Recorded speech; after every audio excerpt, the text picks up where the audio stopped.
Hello my friends, I am Sarah. Welcome to Grace in My Space. Today I'm really excited because we are going to start a 3-part series on Christmas decorating and hosting in the kitchen and dining room. So today we're going to take this space and make it look like this.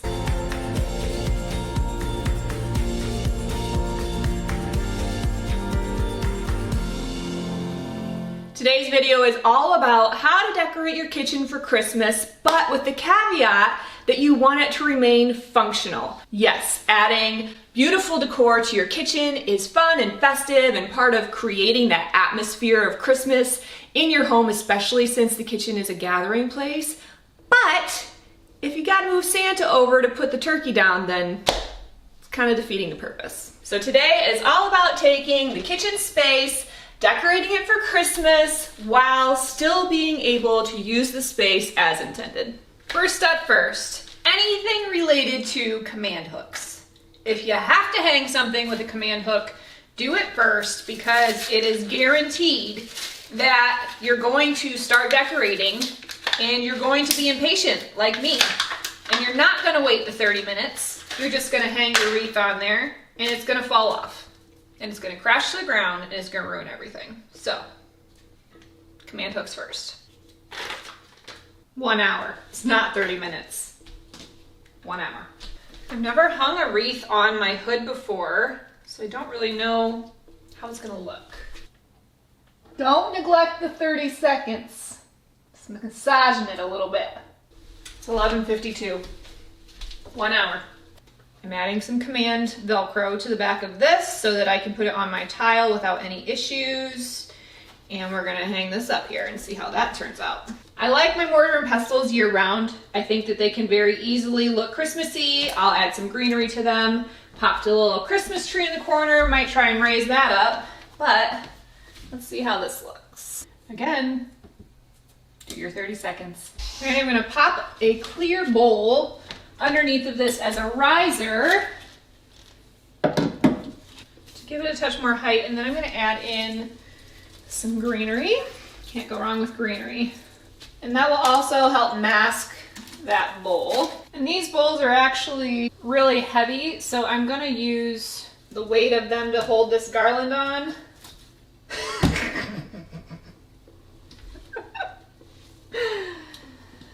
I'm gonna do it! And we're gonna stick it here, right here, right here, and some pokey things right here.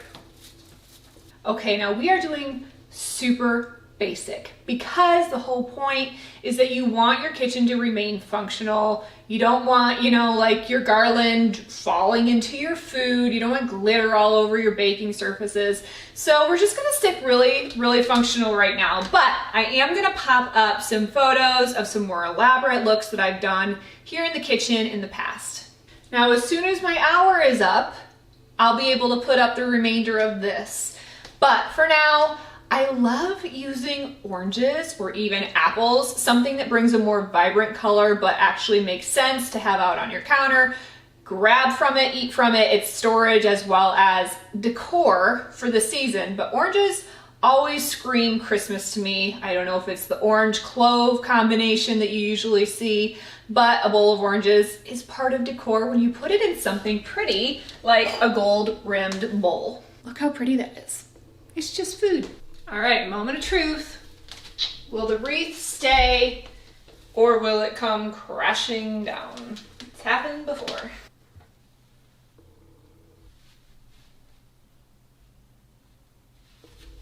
If you guys have watched my channel for any length of time, you know that things crashing in my kitchen are a very common occurrence, so we're gonna say a prayer.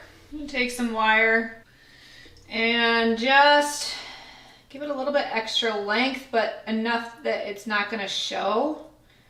It needs to come down like 1/2 inch.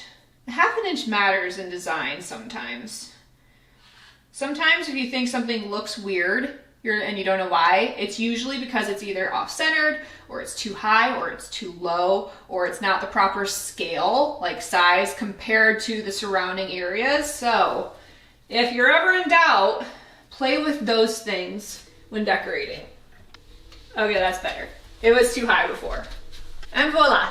Now, I don't have a lot of upper cabinets because we have mostly windows in our kitchen. So if you have upper cabinets, a really, really simple, fast, out of the way option is to decorate your upper cabinets with wreaths. Just tie some ribbon, have it draping down and hanging your wreaths on top of the cabinetry. Or you can just do like really simple centerpieces on your island that are maybe contained on a tray and really easy to lift up, move out of the way if you need to, but could also sit out all the time because they're not overwhelming the space. Of course, shelving is a perfect spot for some decor, and even just doing tiered trays on your countertop is a great way to kind of keep it condensed, because you want things to be condensed and contained in your kitchen, so if you need to move them really easily, you can.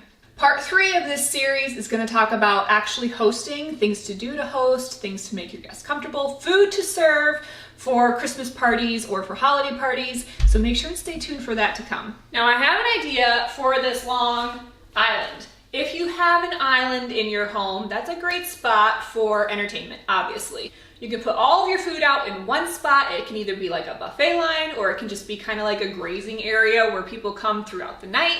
And so today I'm going to decorate the island for a hosting get-together. My island is about 10 feet long, so I got 2 of the same tablecloths at different lengths to try and take up the whole length of it without having it puddle on the floor too much. So let's see how we can balance this out. And then in the area that they meet in the middle, we'll just focus some serving pieces that kind of hold it in place, but also mask the seam. Now for this, the more unkept and kind of unfussy, the better, because depending on whether you're going for a really elegant look or for a more casual look, your linens are going to kind of set the tone. And I want this to be like an elegant, casual look. So the elegance comes from having an actual linen or a runner coming down the whole island, and then the casualness comes from it being unfussy. But I'm going to put my main piece right in the middle to anchor, and then I'm going to decorate around it. All right, now I have it kind of unfussy-ish, and now I'm going to intersperse a variety of serving items and just spread those out so I know where food will go. I have these candles, and I've pre-burned them because I like the way that the wax looks when it's drippy. It's a little obsessive, I know. Now I like the candle height, not only the holder, but the actual candle stick, to go like this.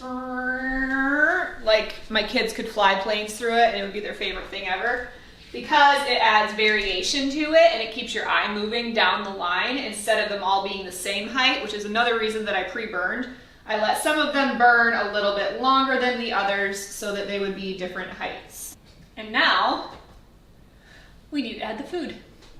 That's pretty. Now, I would normally probably add some greenery throughout here, but I'm gonna wait and see how it looks with the food because I don't want it to become super cumbersome. I don't want people kind of like fighting through fake greenery to get to their food. So we're gonna just wait. And that means that you have to come back and see how it turns out in the end, because I do have the whole entertaining experience in an upcoming video. So make sure and hit subscribe, hit the bell for notifications, and I will see you with a completed look.